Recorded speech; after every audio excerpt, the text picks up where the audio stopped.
E aqui no Brasil, 13 de maio é lembrado pela assinatura da Lei Áurea, que dava liberdade aos negros. Livres do jugo dos fazendeiros, mas sem condições de sobrevivência, os negros ficaram durante décadas à margem da sociedade. O Brasil é o país que concentra o maior número de negros do mundo. Pesquisa realizada pelo IBGE em 2008 revela que 50,6% dos brasileiros se declararam preto ou pardo.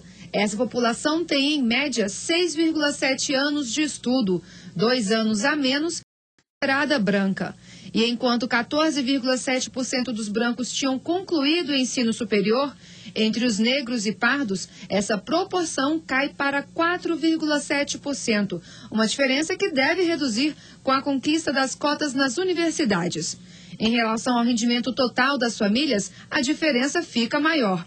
Entre os 10% mais pobres, 25,4% se declararam brancos e 73,7% eram pretos e pardos.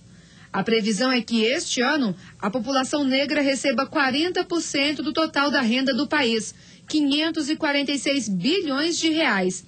A alta no poder de consumo dos negros é de 222% em relação à renda deles em 2002, que era de 170 bilhões de reais.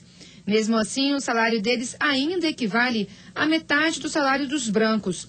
O aumento do emprego formal e o maior acesso à educação e ao crédito explicam o crescimento da renda da população negra no país. Melhorou a renda do negro, mas será que isso significa dizer necessariamente que melhorou também a sua posição social? Bom dia, quem vai nos responder essa dúvida é o professor Nelson Inocêncio, coordenador do Núcleo de Estudos Afro-Brasileiros da Universidade de Brasília. Bom dia, professor. Bom dia. Então, o negro tem mais renda, tá com acesso melhor à renda, mas melhorou também a posição social dele em virtude disso? Veja, há um paradoxo, há uma contradição. Apesar da melhoria de renda, a população negra continua sendo preterida no mercado de trabalho. A discriminação racial no mercado de trabalho é um fenômeno que, de alguma maneira, impossibilita, inviabiliza o progresso da população negra, o acesso efetivo nos postos de trabalho, né, ocupando cargos de distinção, destaque e prestígio. Então, é preciso, efetivamente, que nós, no Brasil, enfrentemos o racismo, sobretudo o racismo institucional, de modo que a população negra possa participar como cidadã nesse processo. Como enfrentar, então, o preconceito ainda existe aí, que ainda existe? Bom, eu acredito que as políticas públicas representam um bom caminho, né? As políticas de inclusão da população negra que começaram recentemente, elas representam algo de muito significativo. O Estado brasileiro foi moroso. Se você for pensar hoje, nós falamos de 122 anos de abolição da escravatura, então houve uma significativa lentidão do Estado brasileiro. Mas hoje, com as novas políticas, desde 2001, com a Conferência de Durban, na África do Sul, o Estado brasileiro começou a se mobilizar no sentido de atender as demandas da população negra. Essas políticas aí seriam a política de cotas, por exemplo, o programa de transferência de renda, seriam essas as políticas que melhoraram a condição do negro? Sim, isso, efetivamente, essas ações, efetivamente, elas interferem na qualidade de vida da população negra.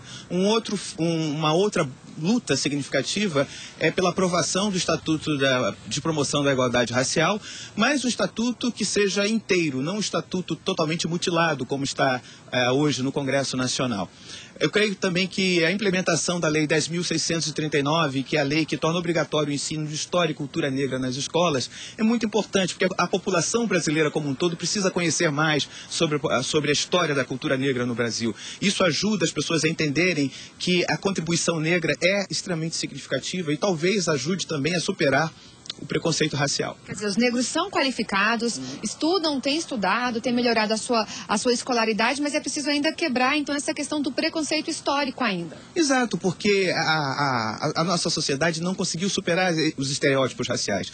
E essa situação vem perdurando por muito tempo. Eu falei de 122 anos e é isso que nós temos observado. Melhoria de renda da população negra não significa necessariamente que houve um acesso desejável, digamos assim, no mercado de trabalho. E o que precisa mudar é isso, o que precisa mudar significativamente é essa relação com a população negra. Professor Nelson, um balanço aí desses 122 anos de abolição da escravatura. Nós avançamos, mas poderíamos ter avançado mais, né? Poderíamos ter avançado muito mais. Mas eu acredito que a sociedade civil hoje, atenta às várias mudanças, hoje você tem Estatuto da Criança e Adolescente, Estatuto do Idoso, tem Lei Maria da Penha, as diversidades estão em evidência hoje. E o que eu acho que é importante é que o Brasil valorize cada vez mais a sua diversidade. mas valorize a diversidade entendendo que é preciso respeitar a diferença. Ok, professor, obrigada pela sua participação.